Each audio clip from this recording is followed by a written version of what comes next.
আমরা হচ্ছে গ্রামের মেয়ে। ছোটবেলা থেকে শাক পাতা খেয়ে বড় হয়েছি।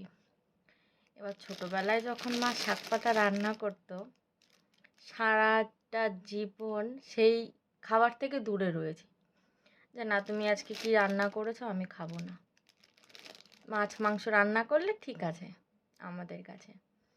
এখন এই যে বিয়ের পরে জাপানে এসেছি, জাপানে এসে এখন বুঝতে পারছি, যখন মা রান্না করে দিত তখন খেতাম না, আর এখন পাই না, এখন খেতে ইচ্ছা করছে। যাই হোক, এতদিনে কিছুই পাইনি শাক পাতা। আজ বাজারে গেছি, বাজারে গিয়ে কুমড়ো শাক পেয়েছি। আমি এত খুশি হয়েছি, মনে হচ্ছে সোনার খনি পেয়েছি।